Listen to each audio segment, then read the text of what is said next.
Wow, guys, the five completely destroyed Jessica Tarlov and Kamala Harris's false claims on Trump's presidency. Check this out. Kamala Harris getting caught red-handed, spewing out lies on the economy. The VP used her first solo sit-down to claim Trump ripped jobs away from the American people and left the country with the worst economy since the Great Depression.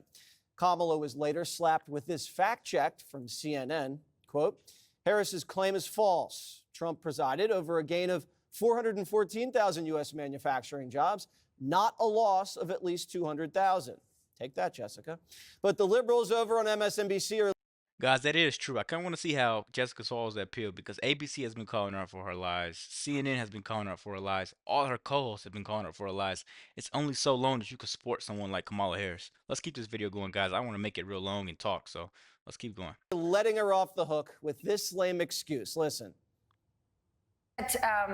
She answers every single question and gives people exactly what they want. She doesn't. You know why? Because she's a politician, and none of them do. They all speak in platitudes. Everybody does it. Where have I heard that before? Well, I don't know. Have you heard that before? What happened to democracy dies in darkness? You know, for a decade, that's what we've been hearing from the media. And they would, remember when the New York Times made a really big deal? They were going to talk about Trump's lies. And it was going to be okay then to say lies. And they said it all over the place. They never said something along the lines of, well, you know, he's exaggerating. Of course, he's exaggerating. Everybody exaggerates. But a lot of this stuff, especially like when she says the stuff about houses are too expensive to buy. She's like, I alone can fix it. I'm going to fix it, and this is how I'm going to fix it. And the other problem is there's too much red tape. I'm like, but lady, you wrapped the red tape all around the country as part of the Biden-Harris administration. So I feel like Kamala Harris reminds me of like one of those people that, let's say you're renovating a house or something like that. They don't ever fix the drywall. They just patch it up, put lipstick on it, and then try to sell the house to someone else. About time you do that so many times, the thing falls apart. And that's exactly what she's going to do with America. I keep telling people, we don't need a politician right now. We need a businessman to fix America. People have to understand that and wake up and stop spreading these false lies. So many people are throwing these shots at Trump, but I'm telling you, a guy like this, he's been through a lot, and I don't think he's going to give up. So let's keep going.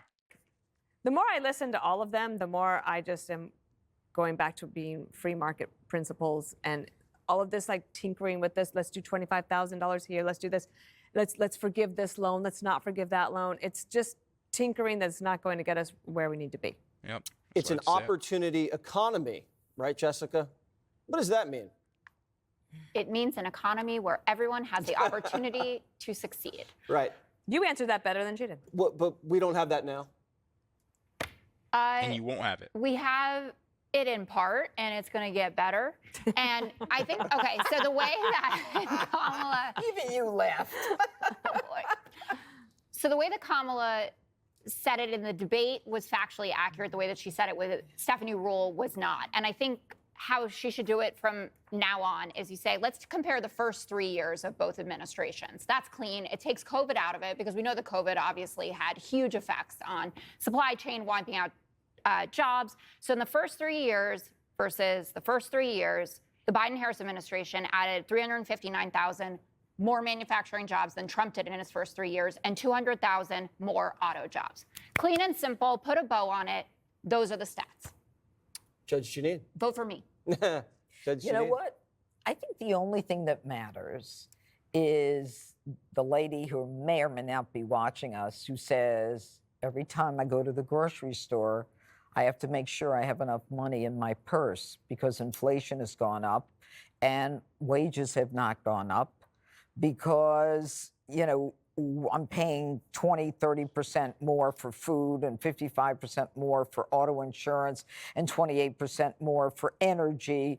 And, you know, when Kamala Harris gets up there and her team, like Stephanie Ruhle, who's a smart woman, says, you know, well, we don't expect her to give us answers because she's a politician. But the woman is running to be the #1 politician in the world. Okay, she's going to run the United States economy, the military, everything. And they're good with the fact that, you know, she just can't explain it because she's a politician. How is she supposed to run the country? How is she supposed to change the economy? I mean, you have to admit either one of two things. Either Kamala doesn't know the answer or she's so arrogant that she doesn't think you're deserving of the answer. And, you know, you should just vote for her because of the good vibes that nobody's feeling right now. Greg Gutfeld. People keep trying to take up for this woman, man, and they just need to realize Jessica's over here trying to defend this person. Jessica's making a lot of money for being on Fox News. She's making a lot of money, so she doesn't know what it's like for people out there in the real world, at least, that have to go out there and check their accounts, move money, and make sure they have enough money to buy groceries. Prices are skyrocketing. Loans, you could barely get a loan right now. The interest rate is just crazy. So I keep trying to tell people, stop listening to people like Jessica Tarlov that's trying to defend something like this. People know the nation was thriving when Trump was in office. People know that.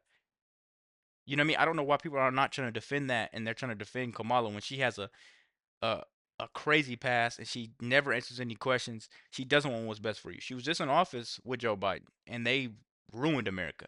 They set us years, years, years behind. And I think another 4 years of that man would not only be bad for us, but it'll be bad for the world. I think we would experience a nuclear warfare. Let's continue this video. Let's end it out, guys. Well, I thought that she was the change candidate, that she would be different. Turns out she's just like every other politician. This is why the empty phrase of change means nothing, because, you know, reporters just love that word change, but they never say whether it's good or bad.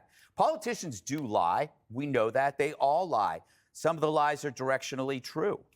Some of the lies are in the direction of safety. Some of the lies aren't. For example, Trump. They're killing and raping, okay? Is that an exaggeration? It's not going to kill you. But if a candidate says they're not killing and raping, is that going to kill you? Yes. So it has to do with the direction of the lie. His lie is harmless, especially when it turns out to be prophetic, as it was when he came down the escalator. And some of them are good people. And some of them are good people. Yeah, some. Stephanie Ruhle used to work. Stephanie Ruhle used to work at Bloomberg and CNBC, and then she went to MSNBC. It's pretty strange, huh? I guess they had to burn her reading list, you know, got rid of Milton Friedman and Thomas Sowell, and they replaced it with emails from Media Matters, because how do you lose all that background from Bloomberg and CNBC and then turn into basically, you know, warming the bench for Rachel Maddow? Who wants to do that? Man, I'll tell you guys like this. I think what needs to happen on this next debate stage, they need to ask her a question. What is your plan for America? And just see if she can answer that where it makes sense without her stealing Trump's ideas. You know what I mean? I want to see what she has and what she and how she feels about the border, because one second she wants to open the border, then she wants to try to win on immigration and try to close the borders. She'd never even been to the border, man. That's what I keep telling you guys. Make sure you like the video, send it to your friends, make sure you spread the truth. Don't forget to like, comment, subscribe if you're new, and as always, let me know what to react to. We're out.